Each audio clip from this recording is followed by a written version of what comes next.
2019년 9월 19일 일용할 양식입니다. 하나님의 말씀으로 새 힘을 얻고 말씀을 따라가는 하루 되시기 바랍니다.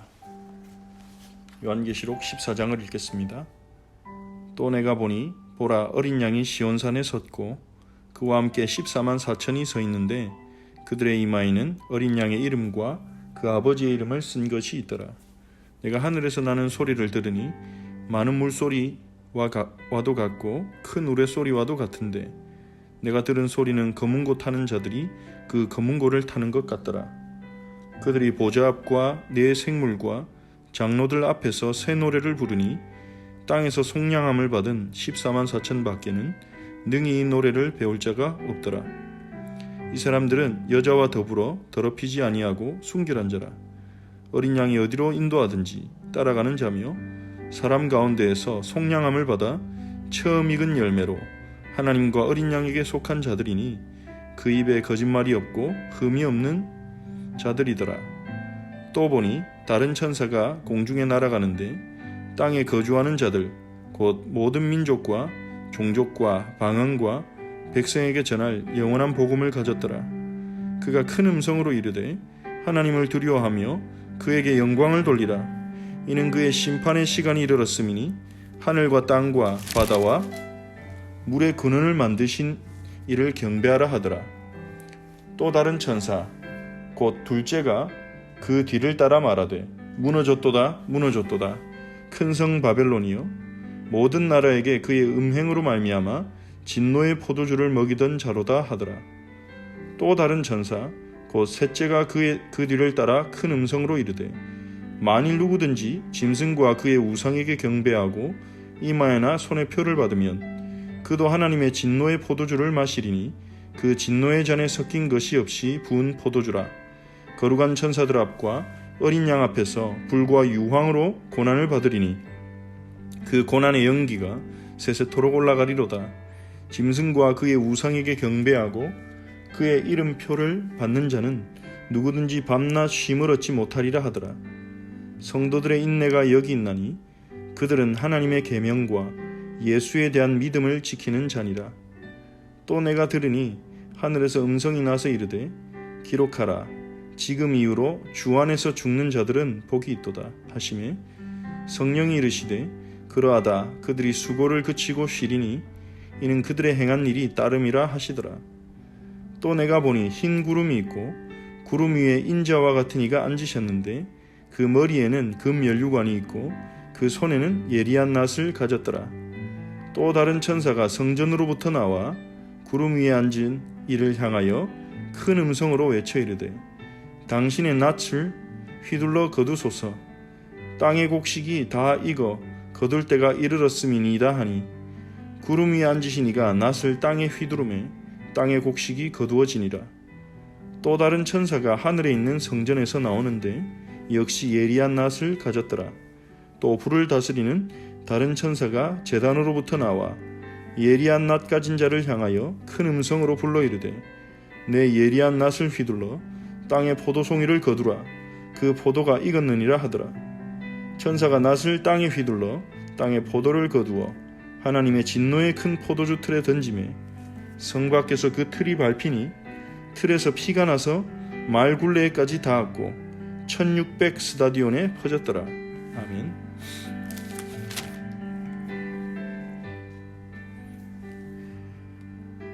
계시록 14장에서는 어린 양과 함께 서 있는 14만 4천, 즉 하나님의 백성의 숫자죠.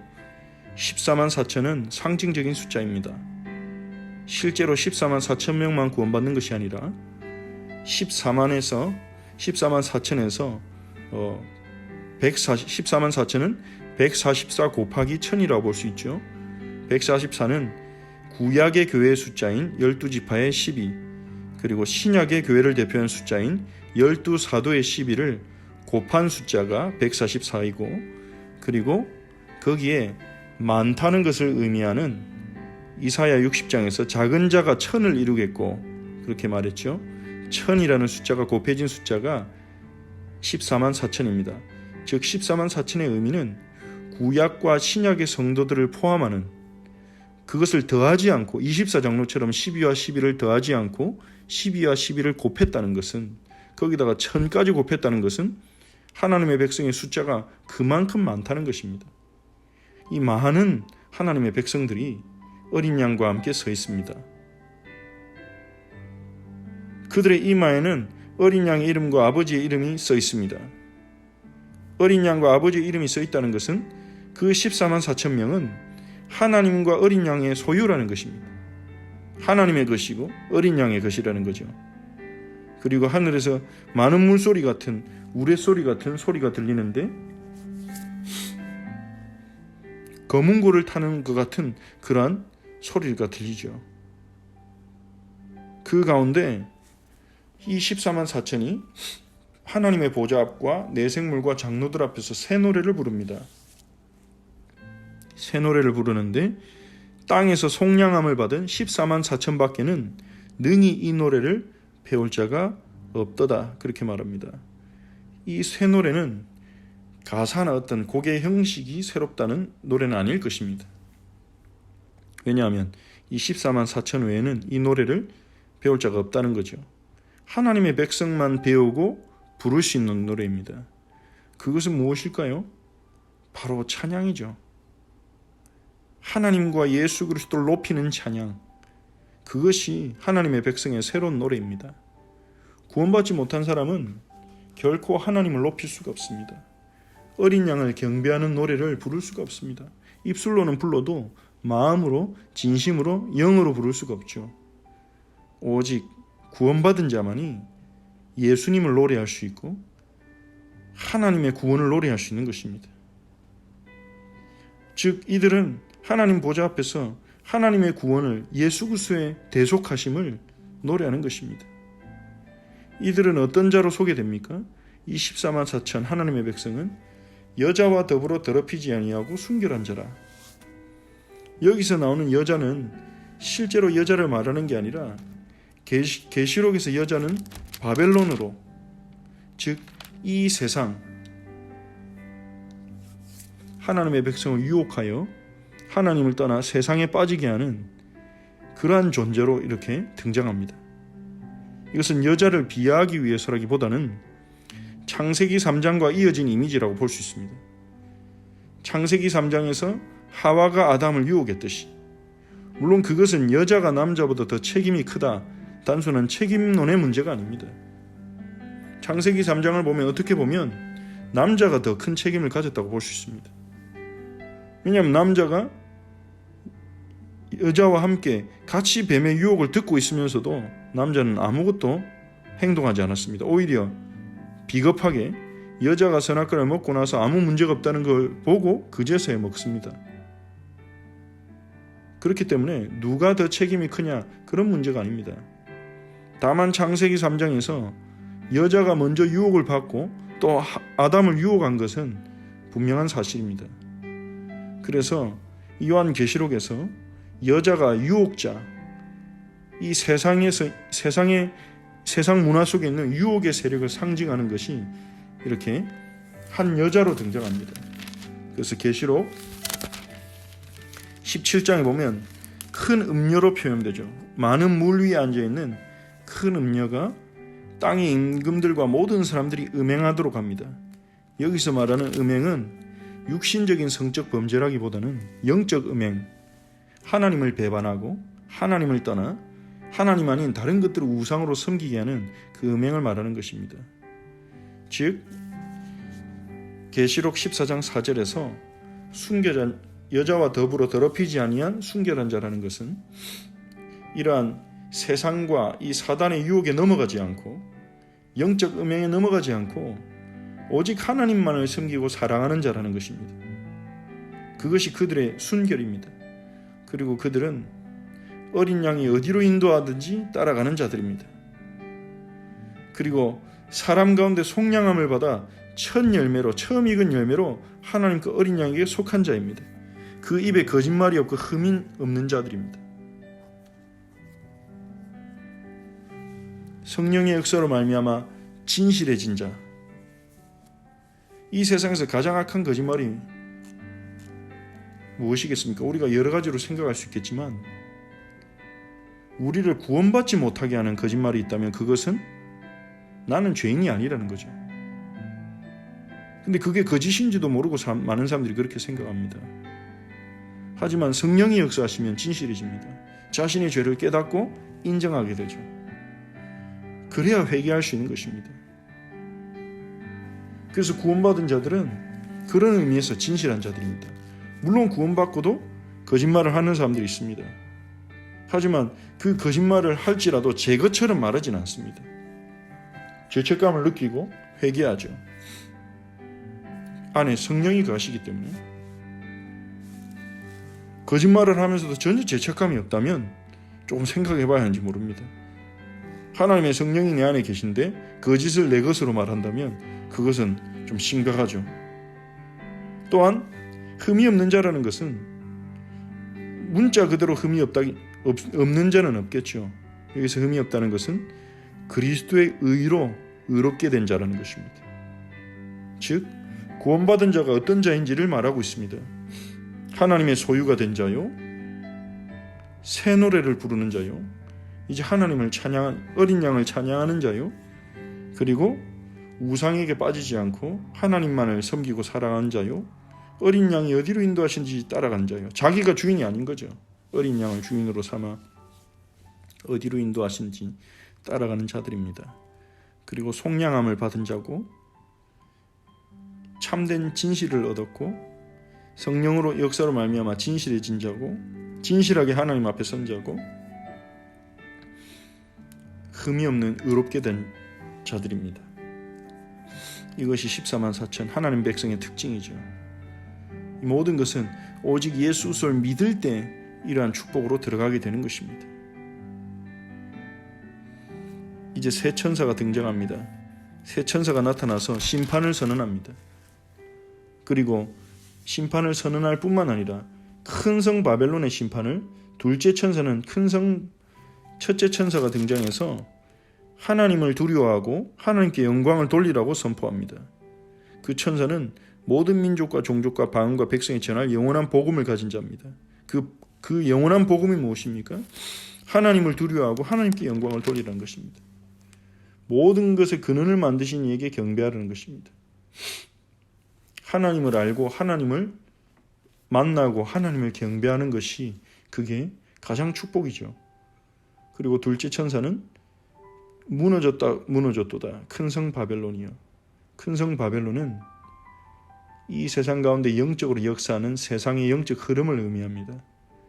하나님을 대적하게 하는 그러한 영적 흐름, 바벨탑을 쌓게 하는 영적 흐름, 그 영적인 세력을 계시록에서는 큰 성 바벨론이라고 부릅니다.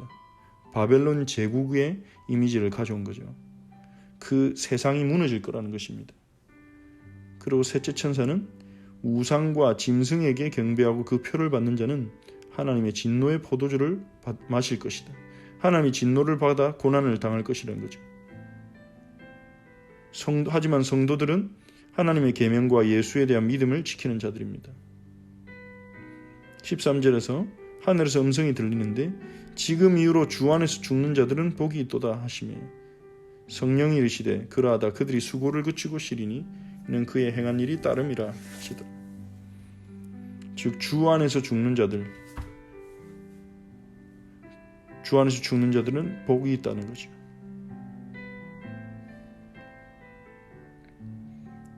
그리고 마지막 수확이 일어납니다. 땅에 곡식을 거두고 포도주를 거두어서 틀에 던져서 밟습니다. 이것은 하나님의 마지막 심판을 의미합니다. 하나님께서 어린 양을 통해 자신이 예비한 택하신 백성 14만 4천을 구원하고, 그리고 그 구원과 동시에 모든 백성을 구원함과 동시에 이 땅을 향한 하나님을 대적한 큰 성 바벨론과 우상을 섬기고 짐승을 따른 자들을 향한 마지막 심판이 있을 것임을 말하는 것입니다. 이것이 역사의 마지막입니다. 역사는 이곳을 향하여 흘러가는 것입니다. 하나님께서는 14만 4천을 반드시 구원하실 것입니다. 에베소 1장 3절에 말했듯이 창세전에 구원 주시기로 작정된 자들을 한 명도 잃어버리지 않고 구원하실 것입니다. 그들은 어린 양과 함께 노래할 것이고 하나님 나라를 누리게 될 것입니다. 하지만 그 어린 양에게 속하지 않은 자들은 심판을 받게 될 것입니다. 하나님을 경배하지 않고 하나님을 두려워하지 않고 하나님을 섬기지 않은 자들은 심판을 받게 될 것입니다. 계시록 14장은 이러한 역사의 종말을 우리에게 보여줍니다. 그리고 우리가 무엇을 위해 살아가야 할지, 무엇을 우선순위에 두어야 할지를 보여준다고 볼 수 있습니다. 우리를 14만 4천에 속하게 하신 하나님의 은혜에 감사하며 우리가 이 어린 양이 어디로 인도하신지 따라가며 그리고